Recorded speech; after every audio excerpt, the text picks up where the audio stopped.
Kristina, why don't you start? Okay, my name is Kristina Robinson. I'm a software engineering manager for Influx Data. I am located in San Antonio, Texas. I'm fully remote.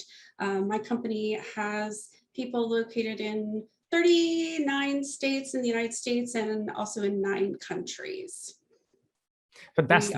We're a time series database platform. Excellent. Darragh, how about you? So I work for Hewlett Packard Enterprise in Galway. I'm a transitioning to fully remote, or at least 80% fully remote going forward as we go through these kind of changing times.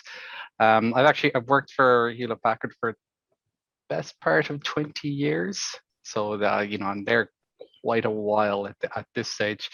And it's been a individual contributor for nearly all of that time. Just occasional kind of tech leader, but mainly software development. I did do a lot of build and release and CI, CD work from the early years, and then in and out of kind of working on Java, C, and Golang, and Python being the most recent ones. And did have an interesting experience working with a little bit touched base with Aleksander a few years ago when we were both working. He was working in Bristol, and we were both working on an OpenStack related projects. Not directly, but we did have a couple of interactions then. That's right, exactly. That was an interesting time. Good. So I'm glad you're here, and I'm going to kick off with the following question: why do we want to persuade the management at all? Shouldn't subordinates just do what they are told? Kristina, would you like to start? Sure. So probably, I don't know, when I started my career 30-something years ago, it was very much a do as you're told sort of environment. And thank God we have changed quite a bit since that time. Nowadays, we very much have a partnership between management and the worker bees, as it were. We have a very flat structure in most cases, and management really works very much hand in hand with the folks that are on the front line, and we get our ideas from people who are on the front line. Product and designers work hand in hand with engineers, what works best, how can we improve this product? So yeah, we absolutely have to persuade every day, hey, this is not the best way to make this product work. This is not the best way to make this product most efficient. We have tools that'll help us do our job better. So yeah, we absolutely have to persuade day in and day out. You persuade your coworkers, you persuade your management, you persuade manager has to persuade upper management. So yeah, it's a soft skill that you have to do every day of your life. Got it. So what do you think, Darragh? Well, I suppose obviously coming from the other side, there's often times where I still feel there's a lot of we're just giving you the problems, and we expect you to go and solve them. But within that, there's still, even if you're working that way, there's still a huge scope that you have to consider about persuasion, and that's a lot about what priorities. Everything you do on a daily basis is going to impact your life in one way or another. So making your job work better, making yourself more productive, and persuading the people around you and your management to focus on things, not just to crank the handle and get something out the door, but making everybody's ability to do that is getting increasingly important. And I think it gets touched on in recent kind of door reports that that top 5% of productive teams are able to get things committed, merged, once from merge, it's out there in production in less than an hour. And if you're going to say that the job satisfaction of those people is incredibly high. So if you're going to want to be that, just from an individual contributor, you're going to want to persuade your boss or a bit different these days. My direct manager isn't actually telling me what to do, but I've got somebody else who I could almost call my boss, who's telling me what to do from a Scrum perspective to a degree. You want to persuade them to kind of ensure that there's enough focus on the things that are going to directly impact your daily work life. Got it. So why can't we just so easily persuade people? Why it doesn't just work? What's the difficulty there, really, in persuading and influencing, especially someone who is your manager? Darragh, maybe you can start this time. Okay. I think it comes down to that, what's important to you isn't always what's actually impacting the other person. So, they see things differently. They've got different requirements. Their goal is to deliver some piece of value that the business thinks is the most important thing. And, they're in some cases, their job could be riding on it.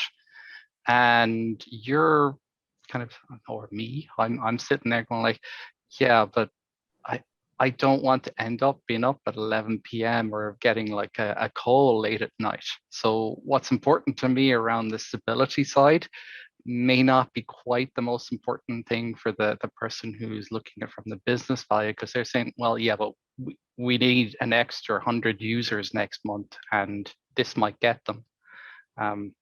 So those two things, when, just saying you need to work on feature X doesn't tell the person that it's important. So the persuasion comes in as saying, well, it's important because, it's not just about do it.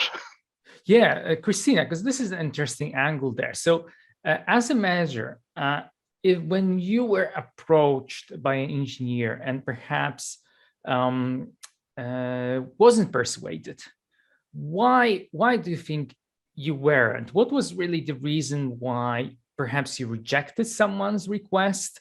And is it indeed a matter of different needs and different priorities, so to say? Yeah, absolutely. So I would say conflicting priorities are absolutely the number one reason why persuasion doesn't work. So you as an individual contributor comes to me and says, hey, I want to do X. You as an individual contributor frequently don't have the whole story. So they are working in their little narrow box, and I as the manager have a wider view of what's going on. So we have dotted lines in our industry where individual contributor reports to me, but they also have a dotted line over to product and over to design.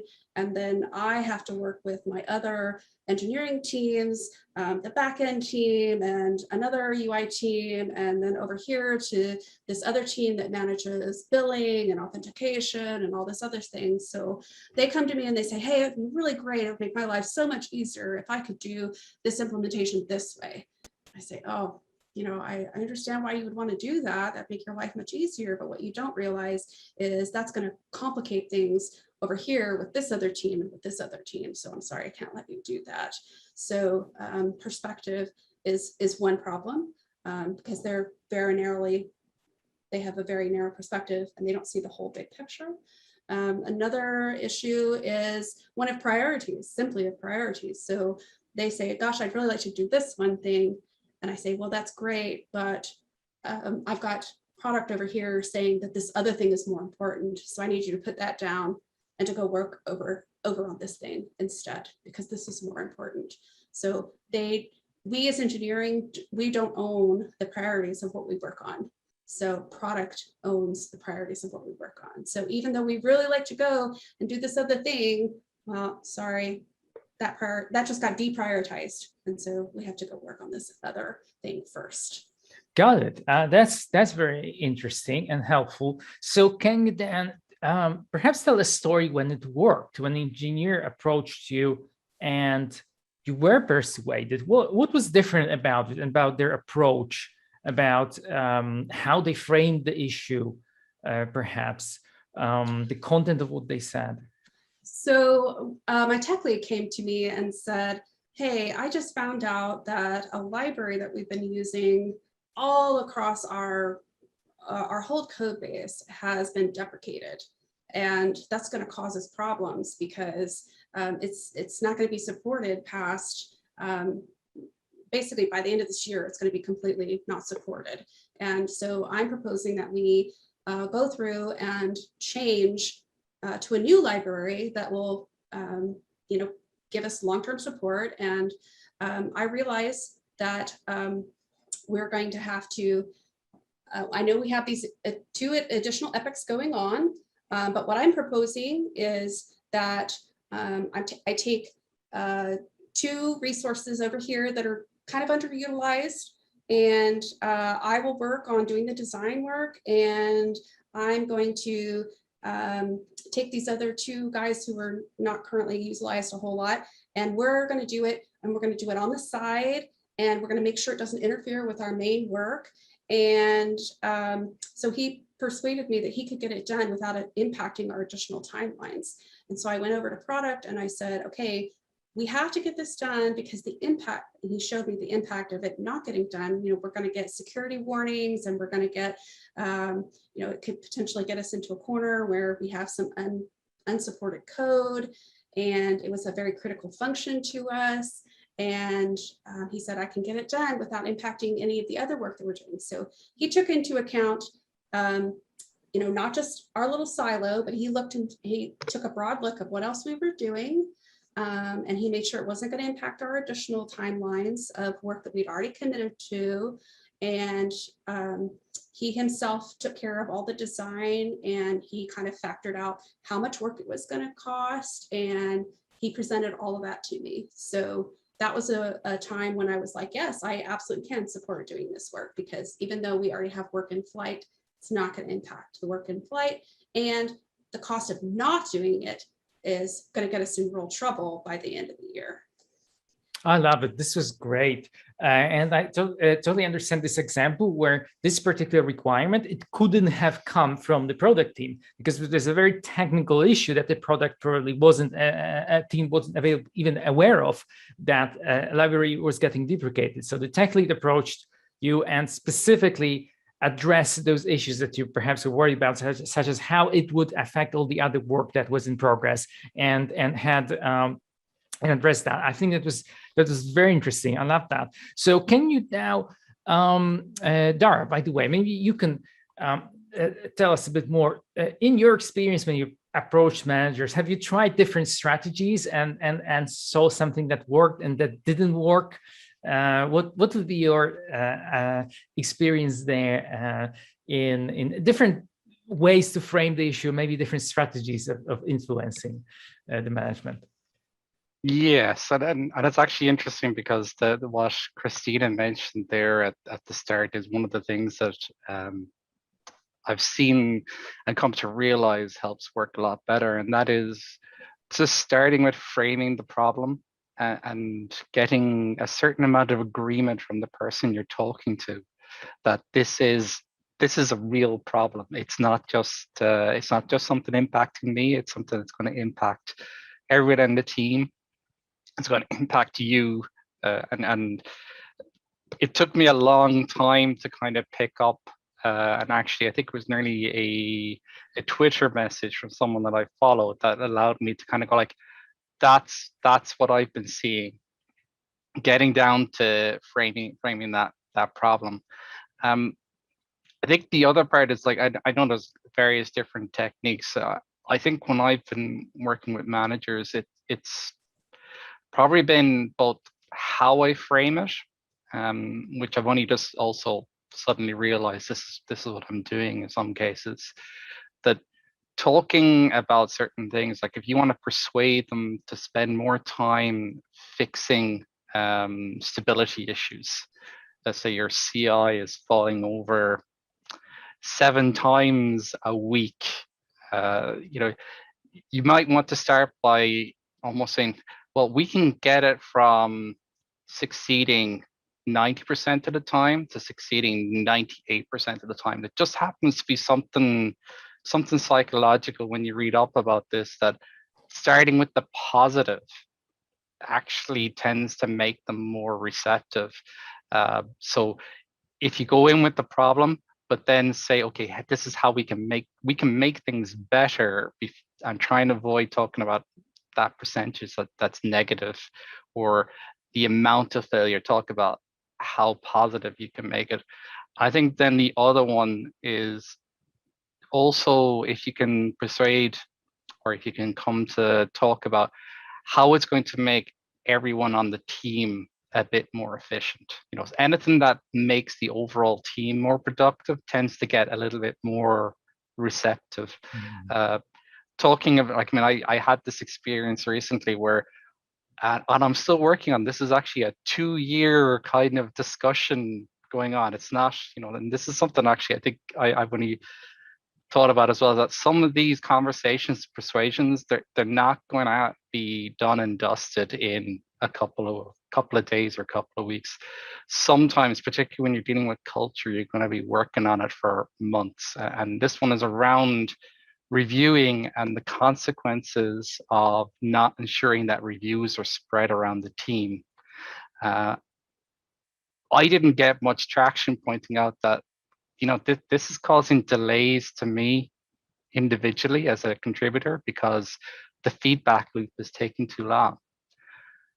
I got more traction, and this is probably not with the manager, but I suppose the tech lead, but in this case, he was probably really my boss, in kind of saying, we're setting ourselves up for a consequence in 9 months to a year time because we're not transferring the knowledge around the team. And I would say that I didn't win the persuasion until probably about 3 months ago, when that problem occurred.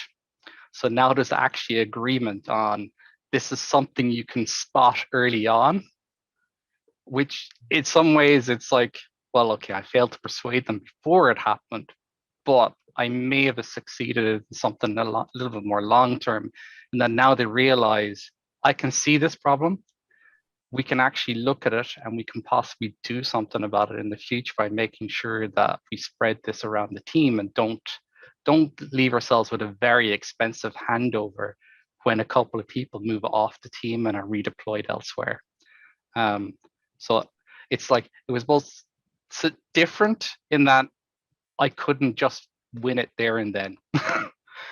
It was something it's much more long-term. And there's a few others I've realized that I'm actually working on them in long-term, multi-year type things to change, but they tend to be culture rather than specific technical project-related issues. Okay, we'll go to there, I think, because the culture is also interesting subject. Kristina, do you have any comments on what Darragh just said, and this ideas of focusing on the positive and talking about the wider context, and how particular suggestion improves the efficiency of the whole team rather than just an individual contributor? What are your thoughts on that?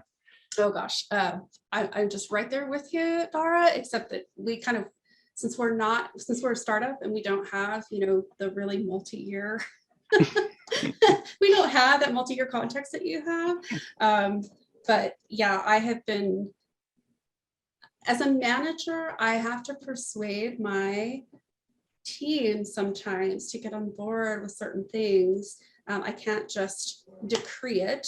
I could, but then I would get, gripes and complaints about it, right? So I have to persuade my team members to do certain things for the benefit of the team, for the whole team.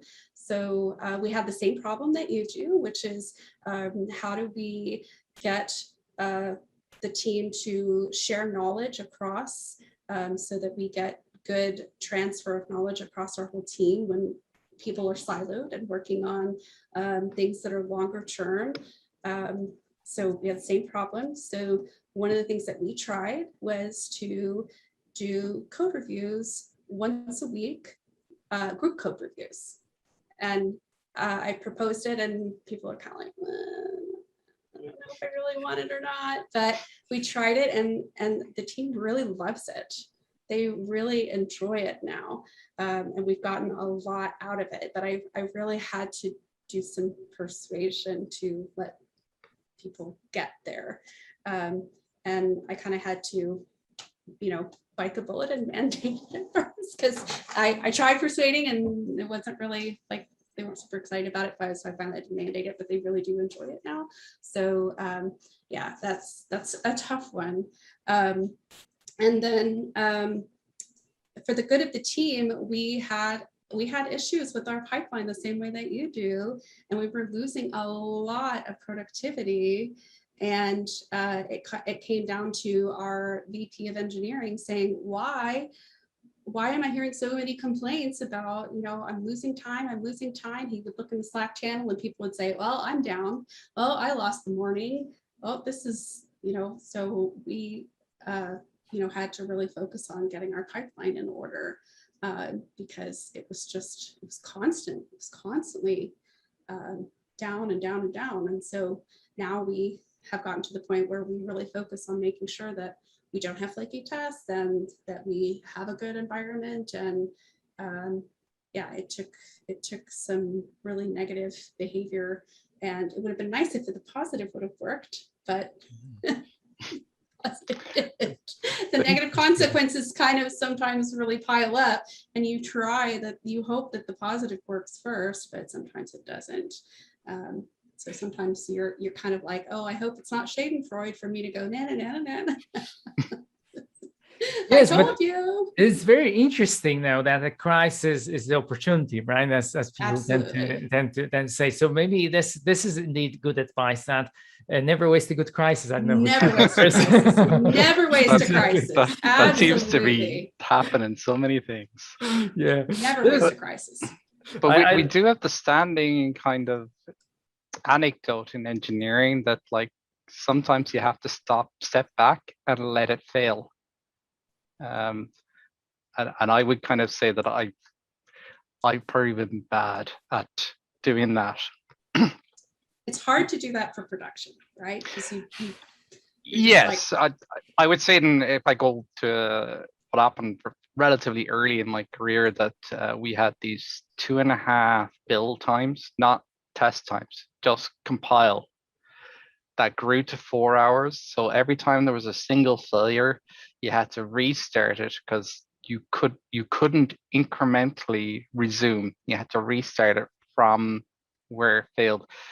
And I helped cover up this problem by numerous times working late and agreeing and being persuaded that it was important to make sure there was something working the next day. And I think if I did one piece of advice for people on the receiving end of persuasion advice, is that if it's something where it's along the lines of we're all in this together, or it's going to impact so many other people in the team if you don't kind of stay outside of your normal hours, it's like, that's occasionally fine, but the first response should probably be, I'm sorry, I've already got other commitments. Because if the person asking can paper over the cracks, they don't tend to realize, because particularly with junior people, and I would say that's myself, we're not good at highlighting. I heard Kristina, kind of everybody was reporting about this as being a problem. It can often be the reverse, that we're all saying it to one another, but we're not saying it to the people that can do anything about it. And it's not necessarily the fault of the manager in this case, but if there's no back pressure, as we sometimes joke about, if there's no back pressure, there's nothing for them to realize that there is a potential problem here. And yeah. I certainly got that pressure when I was an individual contributor, and it's really hard to stand your ground. So it's not just also by exactly how you say, but sometimes it's about being able to say no, and kind of not be a workaholic, which I'm definitely guilty of. So I admire a couple of teammates who are very good at not doing that, because it actually helps in the long run. And I did get some advice very early on, and I didn't realize about that. Got it. I think I love it how you all speak from experience, because that makes it into such a practical discussion and these specific stories that you share. I think that they're very informative. Patsy just wrote that she has learned some things, and so have I. I would like to open the stage to our guests here, Ivy, Abel, Raf, Arthur. Feel free to join in the discussion. You can unmute yourself, you can ask a question, you can add a comment if you have specific ideas that how to persuade the management, stories to share. Feel free to do it. You can also type in your comments or questions in the chat, and that will definitely, I will read them out loud, or one of the speakers. Also, I encourage you to turn your camera on so that we can see each other. And this is an interactive discussion, so feel free to participate. Now, I would like to ask you a little bit about the theory of persuasion, because we had a discussion just before the meeting about this little bit of research that we all did on the subject. So can you share some of the things you learned from the books, from the materials out there? Which ones would you recommend, and which ones you had experience with, and maybe positive, negative? How about the theory? What do you have to say on that? Darragh, maybe you can start this time around. Well, I think there's a couple of them that I was experiencing, I have experienced, and I've been doing. Certainly the framing one was one that kind of is a very common strategy, and that's to make sure you frame in how you are explaining things. The canonical example that I read, and I was going like, I do that, was that in medicine, when they were discussing about how to persuade people to be willing to opt for surgery, that they found it was more successful to persuade the success rate rather than the failure rate. That is something about the positive nature makes the person more receptive.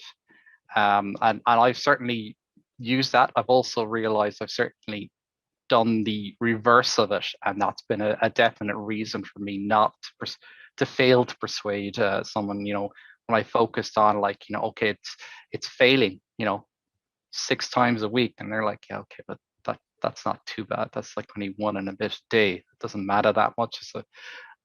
But when you start saying, well, it's only succeeding 50% of the time, you know, it's like I can get it to 90% of the time. Worrying about reducing that 6 down to maybe 1 is you know, they don't think of it in the same way. The other one was, but it's your decision. That's one that I got hit with just recently. You know, I didn't realize that's how it was phrased. But yeah, I got I won't say suckered, but I got persuaded through that little trick, where I was being asked to work a particular day to try and help us meet a deadline. Now, I accepted to do it, but part of that was, in this case, that the manager was good at making sure that I got the day back, and then they rewarded me. And so, but when I look back at the conversation, I can see that little phrase was actually hidden away in it, and that actually apparently helps you make agree with the person far more quickly. And it's harder to say no when they do that. Not that I want to be encouraging people in management to use that too often either. Because it works too much, too well. Yeah, so the data-driven one is probably the one that I've fallen into far more often, just from the background, my assumption that it's all about the data.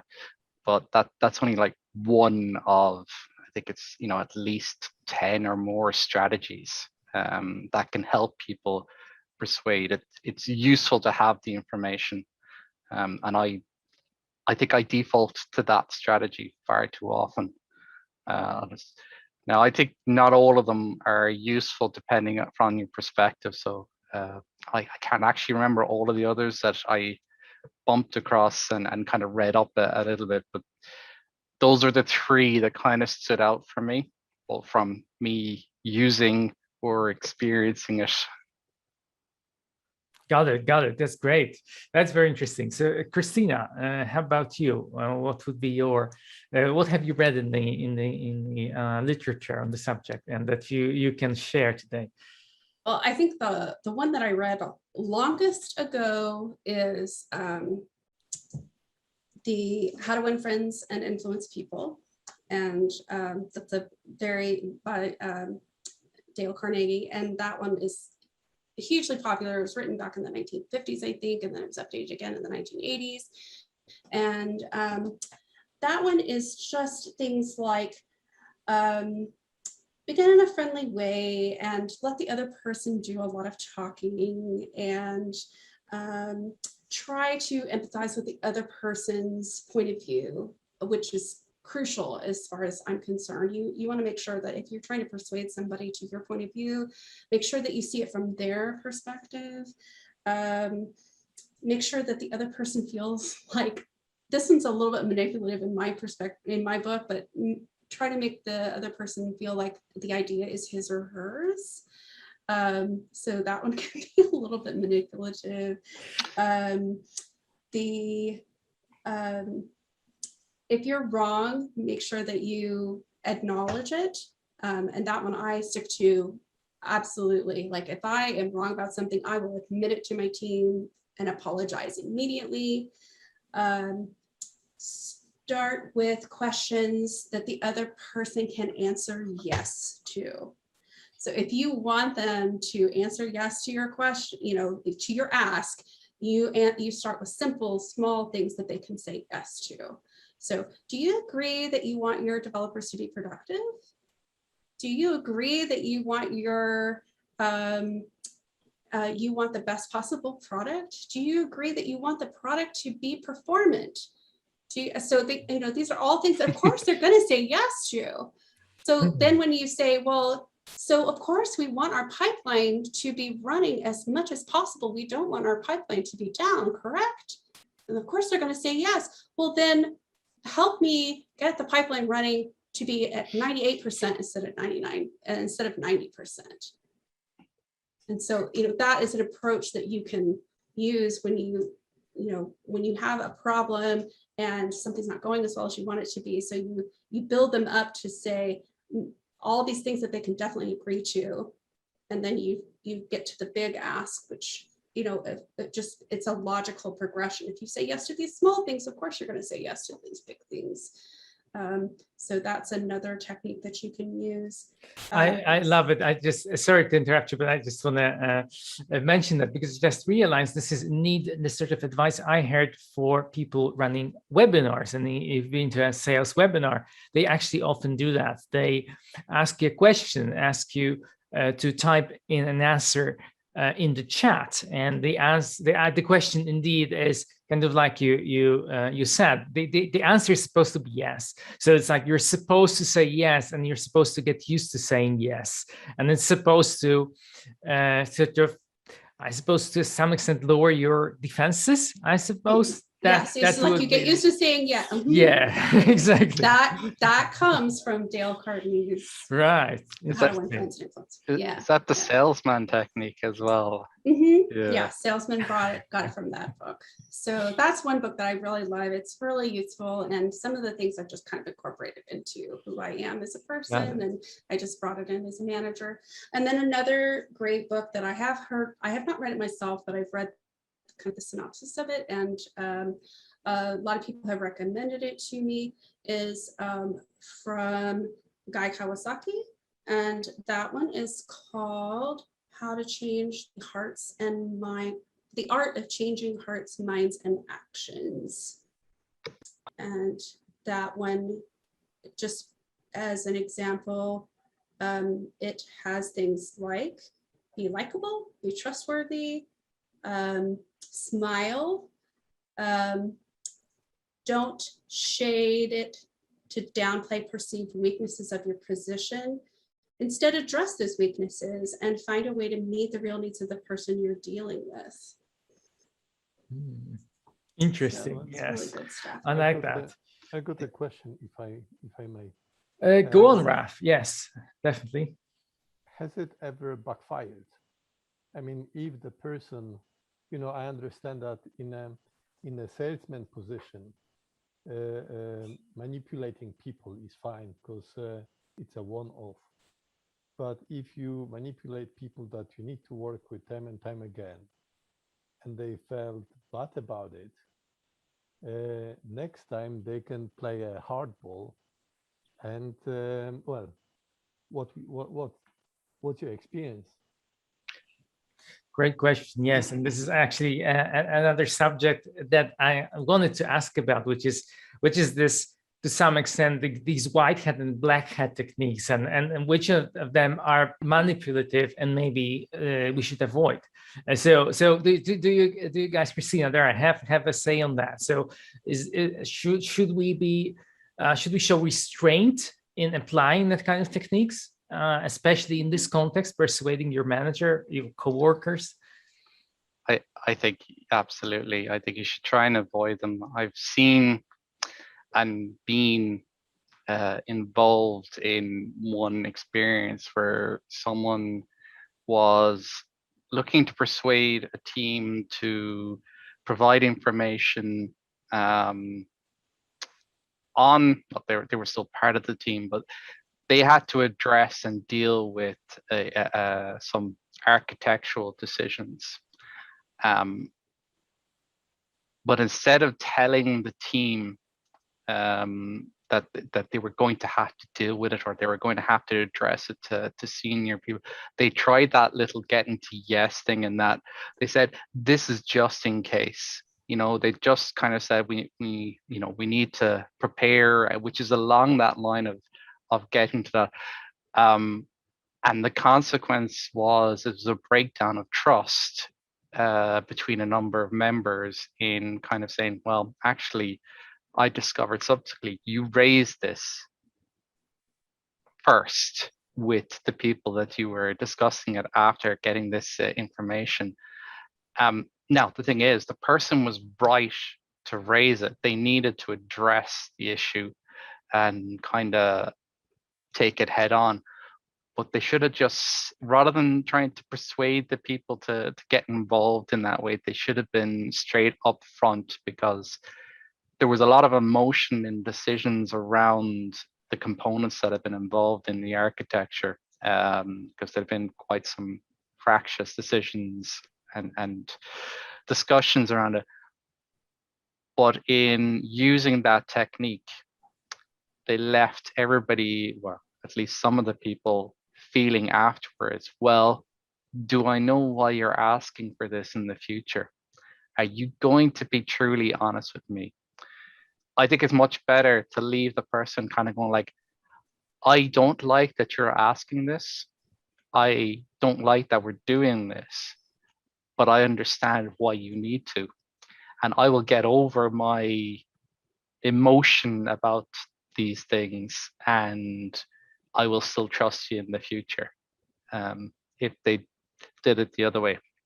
So I think they were trying to avoid conflict, but in the consequences of avoiding that and using this technique, there was a substantial fallout, and that's I think that's a big risk. I think you should try and avoid these techniques in general. Occasionally using to a degree, but giving enough space, and don't put people on the spot too much with them. Sorry, I've got a visitor in the room that is insisting that he's now hungry. That's also a persuasion technique, by the way. Yes, That's right. they're very good. So, Kristina, what are your thoughts? I think it's different to say, I'm going to persuade you by getting to yes, by just logically laying out some things, by saying, okay, do you agree that we need to have more uptime? Do you agree that we need to have a more stable environment? Do you agree that we need to have our workers to be as efficient and productive as possible? So that's one way of approaching a topic. Okay, that to me is not particularly manipulative. It's just laying out the project, the topic in a certain way. versus using the technique for something else in another way is what I've seen. So it's more what they try to use it for ultimately, rather than how they're using it. So I found this slide that was a description of white hat versus black hat in terms of persuasive techniques. The white hat is transparent. It's upfront about intent and includes nudging. The black hat is manipulative, coercive, deceptive, disregards user intent, and shoves instead of nudges. And so the example that Darragh gave, they were deceptive about what the intent was. Yeah.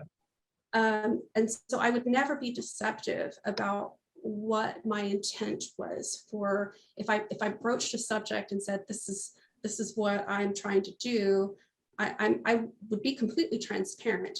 You know, just because I'm asking a series of questions that I'm trying to get somebody to agree with me on, that's not deceptive. I'm being completely open and honest. Do you agree with me that we need our workers to be as productive as possible? Do you agree that performance is something that we need our application to be? You know, so I'm doing a series of questions that I want them to say yes to, so that I can get to the core question, which addresses the fact that our pipeline is falling over and we want it to be up more stable and up more at a higher level. So to me, that's not manipulative. So I guess it all depends on where you're coming from and how you approach the topic. So I always try to be as transparent as possible. Now, obviously, as a manager, there may be some things that I cannot disclose to my team. So that becomes kind of a tap dance when I cannot disclose certain things to my team yet. Obviously, there are some things that I can disclose at different times. But I absolutely am transparent as possible, and I would never be manipulative or deceptive to my team when I'm coming to them with an ask, or if worse, if I'm going upward, I would never be deceptive or manipulative in the way that I ask for something. Because you're right, that absolutely can backfire, and that does no good. And I think it's certainly what it speaks to is like when we talk about the white and black hat, or the we use it with security as well. That it's not necessarily the technique. It's it can be more the context that it's applied in, or the intent, even when that intent is not necessarily intentional. I don't think in the case I described, I don't think the person intended to hide, but they were I think they took the wrong path in being sensitive to a contentious issue, that they would have been better, I think, being fully transparent rather than avoiding the conflict. And I think that's where you have to be careful. And it's not the technique that they used. It's what was discovered afterwards, then the feeling, you get that intense feeling of like, hang on, I wasn't told what this was for. You were manipulated, right? Yes. Yes.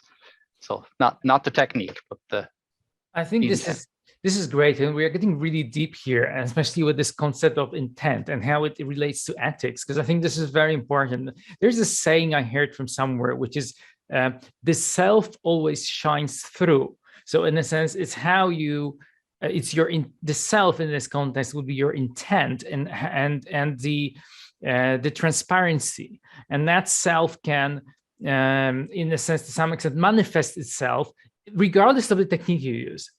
If your intent is not pure, if you're not being honest where you're going with this, and if the person at the end of the conversation feels like they have been really manipulated, doing something they didn't really want into something they didn't expect, and I think this is where they will get that remorse and that disappointment.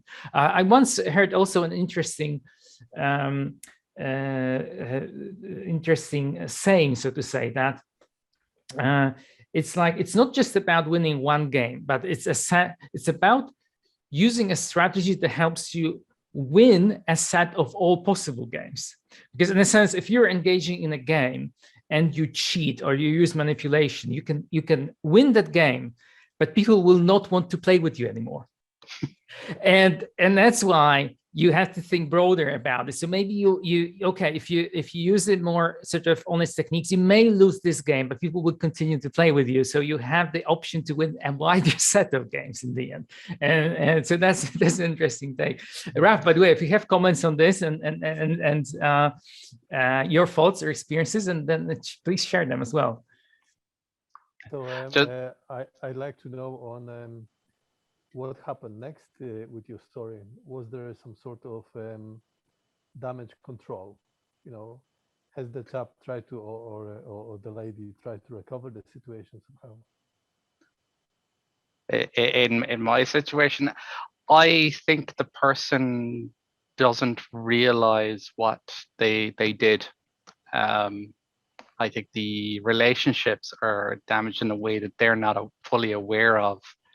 Because I don't think, from my impression was, it wasn't actually done intentionally, but it is, and maybe I sense this in the same fact that I possibly suffer from one of the same flaws, in that I am a conflict avoider, and I can actually could see later on, I could see that was the most likely reason.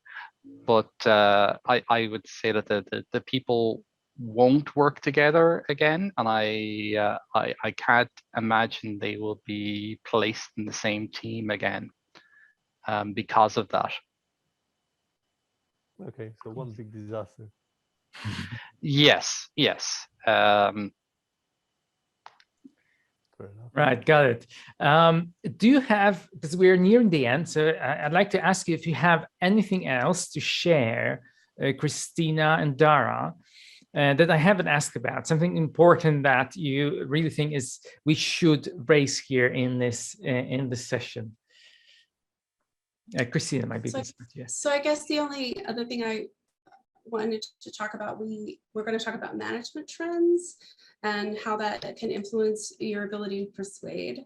And I guess one of the biggest ones, the elephant in the room, is the fact that a lot of us are remote now, and that really has a powerful impact on your ability to persuade someone. So if you're remote and you don't have that face-to-face connection, there's a lot that's lost in the ability to persuade someone. You can't see you can't read their body language, and you can't tell as much how they're reacting to you. And so I feel like it's a big handicap in some ways to when you're trying to persuade someone. And of course, you can't get any emotion whatsoever from Slack or from email. So it's a lot harder to persuade someone when you're in a remote environment. You have to work a lot harder at it. I love it. I didn't think about it. Indeed, this is huge, and this is something that will stay with us. Very interesting how remote work affects persuasion. Darragh, how about you? What are your thoughts on the trends in management and how it affects how we can influence people in the workplace? I suppose I wouldn't have thought about the remote work, although it is probably the biggest and most recent one for me. Probably before that was the work of the Darragh group, was probably the biggest kind of impact to like how we were changing in the acceptance of some of the DevOps principles, and companies thinking about measuring those areas and those being then used to persuade what to do. So possibly more research, because I still think software engineering is still a very young discipline, despite it being around since, I don't know, maybe in the 1960s, 1950s, possibly. You could make an argument for being maybe 1950s, but it's still very young, and we're still trying out things. So understanding metrics that actually are useful. We've had lots of metrics over the years. There's not been too many, but that the team led by Dr. Well, I don't know if she leads them, but she's, I think, the main driver of the Accelerate DevOps in the Door report. That's Dr. Nicole Forsgren. I hope I pronounced her name correctly. But certainly in my work, I would say going back to that book and going back to their reports probably are feeding in significantly to the data side of any persuasion that I have to do at the moment. Excellent. That's very interesting as well. And yeah, I think the DORA metrics is indeed a very interesting development, because I agree they're having a bit of a search for a good metric for over the years, and it seems like there seems to be a broad consensus now that the 4 metrics described in the Accelerate book are worth measuring, rather than, for example, number of lines of code written in a day or something like this. I got to go write myself a minivan. Yes, exactly.